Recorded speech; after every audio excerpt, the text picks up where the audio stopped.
On peut venir à l'église, on bénit ton fils, mais s'il n'a pas un caractère équilibré, toutes les bénédictions vont tomber à l'eau.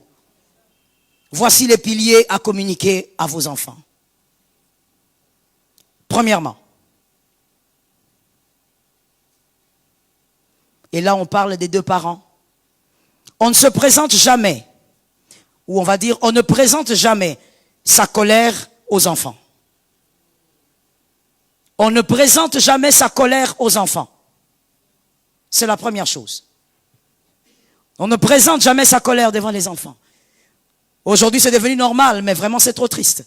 Ça détruit ces enfants-là. Vous déséquilibrez leur éducation. Tu es fâché contre ta femme, très fâché. Monsieur, il paraîtrait que tu es chef. C'est-à-dire donc que tu dois avoir la capacité de gérer tes émotions. C'est ça aussi un chef. Il paraîtrait que tu es la dame. Tu es celle qui gère la maison, alors sois capable de gérer tes émotions. Même quand l'enfant, d'ailleurs je ne vais pas dire même, surtout quand l'enfant a 1 année, 2 ans, attention à ce que vous présentez à l'enfant. Ne dites pas il a 2 ans, c'est quand il a 2 ans que les choses rentrent. Est-ce que quelqu'un derrière a entendu? Est-ce que quelqu'un derrière a entendu? Dis à ton voisin, gère tes émotions.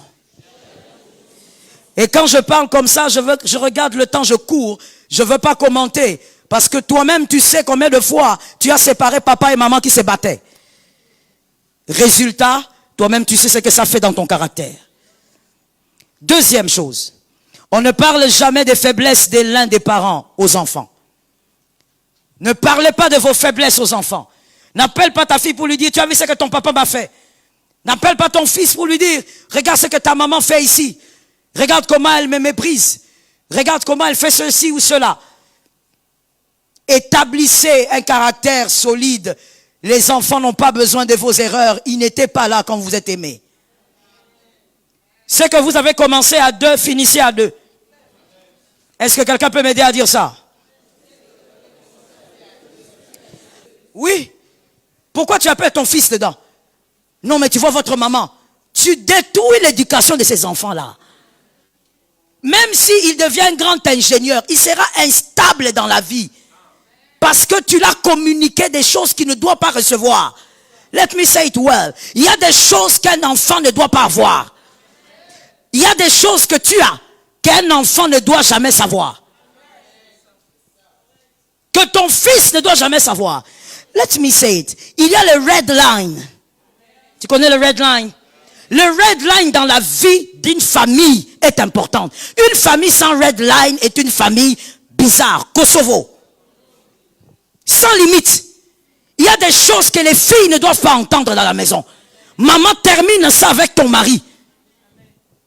Prends les coussins, étouffe la chambre. Que les choses ne sortent pas. Est-ce que quelqu'un m'entend? Regarde comment est-ce que ça détruit certaines personnes. Toi-même, tu sais non comment tu es. Tu es semi-détruit, semi-bien. Tu sais. Je n'ai pas besoin de te le dire, je n'ai pas le temps. Regarde comment c'est que ça fait de toi. Tu es devenu un homme méfiant. Tu crois que toutes les femmes trompent les hommes.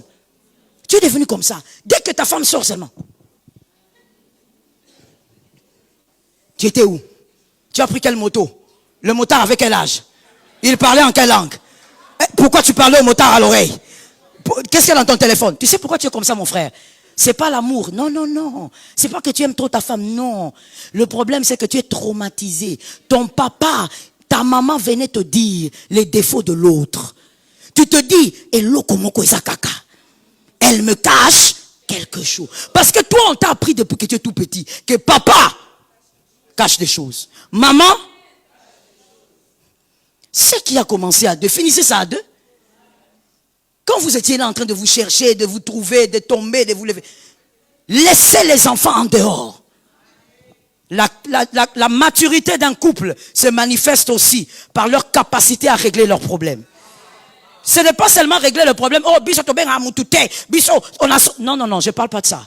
Les jeunes, vous êtes dans un déséquilibre quand vous réfléchissez comme ça aussi. Il ne s'agit pas de ça. Il s'agit de comment vous faites dans la maison quand vous avez un problème. Est-ce que les enfants peuvent dire, aujourd'hui, papa il s'est battu avec maman? Comment vous gérez? Vous savez qu'il y a ils sont là. Des couples, hein, quand ils se battent. Aujourd'hui, il fallait seulement que je demande au service d'accueil de me mettre tous les couples d'un côté. Comme ça, quand je parle, je les localise facilement. Il y a des couples, quand ils se battent, la petite fille là, ils prennent la petite fille comme un jouet. Va chez papa, va chez papa. Va, dis à papa s'il joue avec moi encore. La fille va, maman a dit si tu joues encore. Hein? Va dire à ta maman, je ne suis pas son ami. L'enfant rentre, papa, maman, l'enfant est ballotté. Est-ce que vous savez combien vous détruisez cette fille? En plus, c'est une fille. Future arrogante, c'est elle. Insoumise, ça sera elle. Impolie, ça sera elle. Vous ne savez pas ce que vous avez fait. Réglez ça à deux. Et que ça ne sorte